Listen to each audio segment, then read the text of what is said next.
Welcome back. Here at the desk with me is Tom Switzer, who is now working with the United States Studies Centre, and Kim Beazley, who these days is Professor of Political Science and International Relations at the University of Western Australia. Now, before we took the break, we were having a intense discussion on the emissions trading scheme. I just want to go back to you, Mr Beazley, in regards to the point you made about how you don't think we're going to get agreement on the implementation of emissions trading scheme. If you were Kevin Rudd, you've got to go to Copenhagen. You went to the last election on it. You've got a very forthright minister in Penny Wong on it. What does he do to have any moral standing in the international community? Well, he goes with this bill, and if he really wants to emphasise his situation, he'd say to them, this is the bill, this is what we've put forward. If we don't get it, we'll use the mechanisms of the Constitution to put ourselves in a position where we can. I mean, if he says that at Copenhagen, or indicates it behind the scenes at Copenhagen, it's a very strong position. Any chance he'll do that? I don't think he wants an election, period. Yeah. But I don't see any other way of him going forward with it. And if he does intend to take us to the polls on this and other matters, well, he might as well use it at Copenhagen. All right, can I move on to North Korea and to you, Tom? Greg Sheridan yesterday in The Australian was very strong in his suggestion that the Obama strategy in handling North Korea in the latest nuclear test, the softly approach, isn't working, won't work. What's your view of that? Well, John Bolton, who was President Bush's representative to the United Nations, a very controversial chap who aggravated a lot of people because he was allegedly scaremongering, had an interesting op-ed piece in the Wall Street Journal last week making the point that the North Koreans will be testing nuclear weapons very soon. And lo and behold, that's what happened. And his argument was that the Obama administration was very conciliatory. Their special envoy in the region was saying nice, fuzzy things to the North Koreans. And to be fair, John Bolton was also criticising his predecessor, President Bush, throughout the last 2 years of a feckless attitude towards the North Koreans on not just the nuclear weapons program, but also the missile testing that has been taking place over the last few years. But I think, for what it's worth, however unhinged Kim Jong-il is, there is something to be said that he, like a lot of these dictators, can be deterred and contained. And that's one of the lessons I think we should learn from the Iraq War. I mean, Saddam Hussein was a brutal tyrant. He may well have been developing the capacity for weapons of mass destruction. But the simple fact of the matter is that the containment policy of keeping him in check, the sanctions regime, the no-fly zone, the naval blockade, it kept him in check. And this is the difference between rogue states and terrorists. Terrorists can run and hide. Rogue states have a mailing address. And if Kim Jong-il does anything remotely provocative and uses those weapons against American interests, it will guarantee massive retaliation. Mr. Beazley? That's a very good piece of analysis, and I wouldn't disagree with it at all.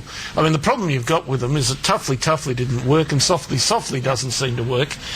What the Koreans really want is not six-party talks, the North Koreans. They want one-on-one with the United States.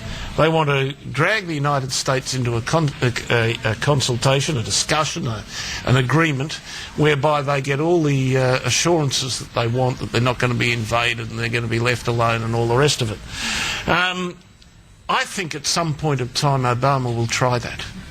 I think the fairly quiet response of Ambassador Rice has suggested to me that the French are much more volatile or voluble on putting in place a punishing regime, and they will put in place, I think, a punishing regime.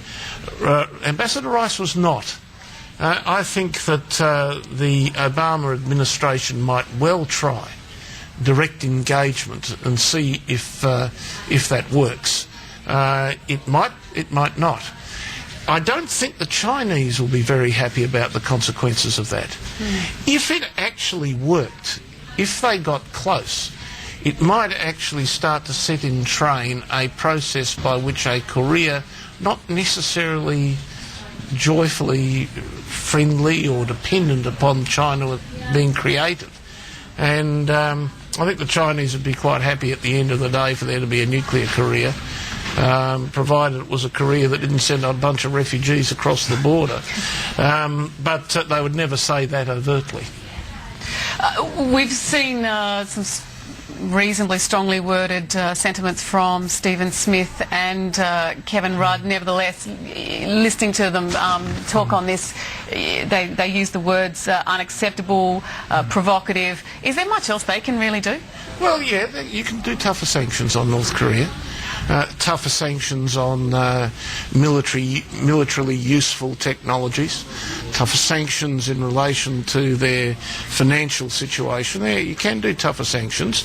Will you? I'm not so sure. I don't know what the Chinese and the Russians will support.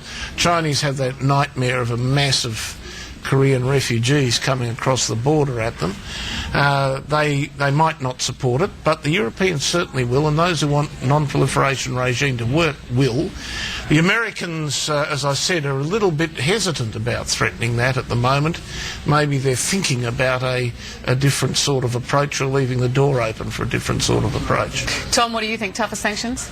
Perhaps, but in the end, I'm not sure what more can be done. I mean, I think one of Kim Jong-il's rationales is just to get a bit of attention and try to encourage the other members of the six-party states to cough up more in concessions or aid. I think he's also a tactical kind of chap, like a lot of these dictators. He wants to put pressure on the new South Korean government that's a bit more belligerent than the predecessors. So I think that there's only so much you can do, but I think Kim and I are in agreement that Washington and the other nations and the United Nations Security Council will be very wary about another preventive strike against a threat that can be contained. All right, can I just move on to, there's been a bit of a domestic debate here about appointments of diplomats in regards to the posting in Berlin in particular. Mr Beazley, you're a Labor leader for many years. You've watched these appointments over many years. Is it correct for the Prime Minister to get involved and to veto someone he doesn't much like? It was ever thus. Poor foreign ministers, the one thing that they don't get is an absolutely unfettered right to determine who ambassadors are going to be. And the Prime Minister will have all sorts of views on that. All right, I just need to ask Thomas Switzer very, very quickly, have you made a decision on Bradfield? You do this all the time, Helen. I do. I'm a journalist. I'm considering it because, you know, I grew up there. And my grandmother, I think I've told you this before, she's 102 and she still lives there, so I'm thinking about it, but no decisions yet.